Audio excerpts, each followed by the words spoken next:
I've never seen such a consensus that now we have to act. Mother Nature is telling us we have to. We only have 9 years left to achieve the ambitious UN Sustainable Development Goal, so it is urgent to accelerate our progress towards this objective. And corporations can do more and should do more, but it does require developing new capabilities. The capability of developing a vision. The second is a kind of sense of mindfulness. How do they become mindful in decision making? The third one is courage. Stand up to fight for their criteria, their standards, their values. That will be a very critical element as well. The last important skill, I would say, is a kind of bridging capability. Bridging meaning creating connections, creating bridges. Bridging differences, bridging different perspectives, bridging even different objectives or goals so that we can still act in a coordinated way towards a common goal that would be sustainable for the society and for the globe. As companies set their sustainability goals through strategy, it's important to count on operations, which is the part of the business that helps enable and implement these goals in day-to-day practice.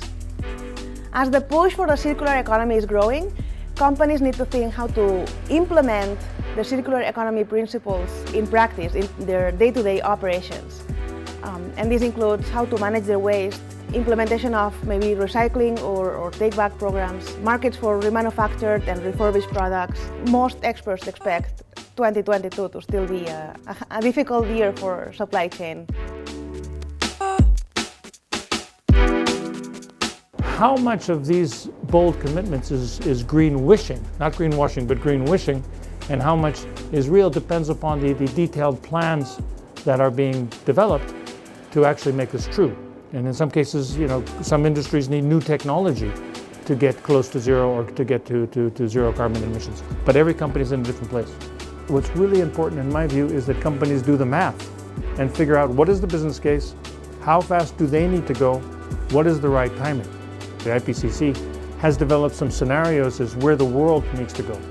So if a specific company in a specific industry can demonstrate that their path to decarbonization is in line with those attractive scenarios, they can then talk about having science-based targets and that they're doing their part. By the end of 2022, the global economy will have recovered the pre-pandemic levels of GDP that we had.